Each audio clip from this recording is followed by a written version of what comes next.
WhatsApp दोस्तों, कैसे हो तुम सब। मैं हूं आपका दोस्त गोजो का फ़ैन। जैसा कि आप लोग देख सकते हैं, गोजो मर चुका है। जैसा कि सब लोगों को लगता था गोजो काइसन को हरा देगा और Gojo will be the winner of the series, लेकिन ऐसा नहीं हुआ। तो जिन लोगों को नहीं पता उन लोगों को मैं बताना चाहूँगा कि गोजो एक एनिमे सीरीज का कैरेक्टर था जिस सीरीज का नाम था जुजुत्सु काइसन। सब लोगों ने सोचा कि गोजो उस शैतान को हरा देगा। जुजुत्सु एक ऐसा हैवान था जिसके 4 हाथ और 2 सर थे। गोजो ने बहुत बातें की कि सबसे खतरनाक मैं हूँ, अब युद्ध होगा वगैरह वगैरह। और वो दिन जब ये खबर सब लोगों तक पहुंची, वो एनिमे सीरीज का और एनिमे लवर्स के लिए एक सबसे भयानक दिन था। तुम लोग सोच रहे होगे कि ये भी क्या फुद्दू आदमी है, एनिमे सीरीज पे वीडियो बना रहा है। तो मैं सही बताता हूँ, कसम से मैंने ये सीरीज नहीं देखी, लेकिन जितना इस सीरीज का क्रेज था ना, वो मुझे मजबूर कर रहा है सीरीज देखने पे। क्योंकि जैसा कि मैं तुम लोगों को दिखाता हूँ, ये सीरीज के काफी मैंने वीडियोज देखी, काफी क्लिप्स देखे, और जब गोजो की डेथ हुई मेरे सीरीज देखने का दिल किया कि उसके बाद जापान में लोग जैसे गोजो को श्रद्धांजलि दे रहे हैं, जैसे दीवार पे गोजो का फोटो लगा के उसके नीचे कैंडल्स जला रहे हैं। फिर उसके साथ साथ जापान में न्यूज़पेपर के फ्रंट पेज पे खबर छपी कि गोजो इज डेड। लास्ट में सिर्फ यही कहूंगा कि this was a memorable series jujutsu Kaisen. ये हमेशा याद रहेगी, गोजो का कैरेक्टर सबको हमेशा याद रहेगा। ये है इस सीरीज का राइटर जिसने इस एनिमे सीरीज का एक ऐसा एंड लिखा जो कभी किसी ने एक्सपेक्ट भी नहीं किया था।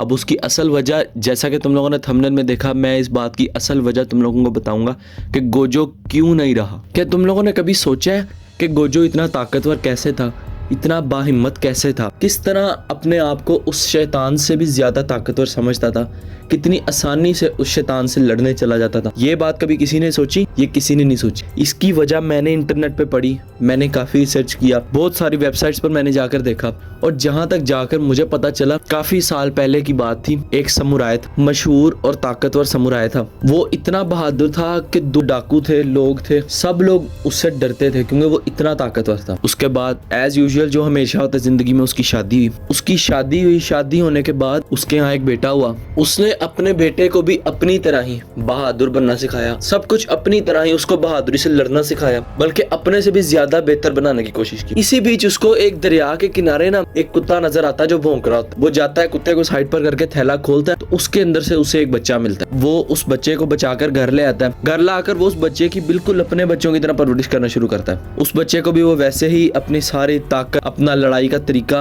अपना सब कुछ सिखाता है। लेकिन जो उसका सौतेला बेटा होता है, वो उसकी ज्यादा अच्छे तरीके से चीजें समझता है, उसकी बात मानता है, उसके बताए हुए हर काम पर अमल। अब ये बात देखकर उसका अपना बेटा अंदर ही अंदर वो गुस्से में आता था। एक दिन वो इतना गुस्से में आ गया कि उसने अपने बाप पर ही हमला करने की कोशिश। उसने अपने उस भाई को मारने के लिए शैतानों से राब्ता किया, लेकिन उसके बाप को ये बात पता चल चुकी। उसके बाप ने अपने सौतेले बेटे को कहा, अगर तुमने अपने इस भाई को ना रोका तो एक दिन ये पूरी दुनिया तबाह कर देगा। ये बात कहकर का बाप अपने बेटे से लड़ने चला गया क्योंकि वो उसे रोकना चाहता था, लेकिन बदकिस्मती से वो उसे रोक ना सका और वो भी मर गया। क्योंकि उसके सौतेले बेटे ने अपने बाप की कही बात पर अमल करना था, इसीलिए उसने अपने भाई से मुकाबला करना शुरू। अब आप लोगों को ये कहानी सुनते हुए ज़हन में तो आया होगा कि ये बंदा पिछले 3-3.5 मिनट से क्यों इतनी बकवास करी जा रहा है। इस कहानी का इस एनिमे सीरीज से क्या लेना देना?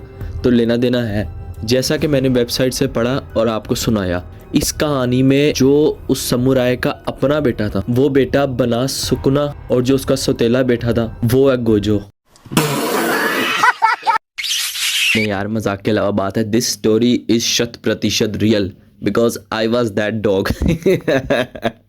बाकी जहां तक रही एनिमे सीरीज की बात, तो यार इसकी हाइप सच्ची में इतनी ज्यादा बन चुकी है कि जो इस स्टोरी का राइटर है, जो इसका मेकर है, और कुछ दिनों में इस राइटर पर होने वाला केस। दूसरा ये भी कहा जा रहा है केस करने के अलावा अगर ये राइटर कहीं बार भी नजर आए, इसकी कुटाई लगाना शुरू कर दो। अब अगर मेरी ज़हनी पैदावार आपको अच्छी लगी है तो वीडियो को लाइक मारो, चैनल को सब्सक्राइब करो, बेल आइकन जरूर ऑन करना ताकि आपका कहानी सुनना कबूल हो, और आपका वीडियो को लाइक करना और सब्सक्राइब करने के बाद जो आप घंटी बजाओगे ना, उससे गोजो को पता लग जाएगा कि आप उससे कितना प्यार करते हो और किस तरह 3.5 से 4 मिनट आपने बैठ के मेरी फजूल कहानी सुनी है।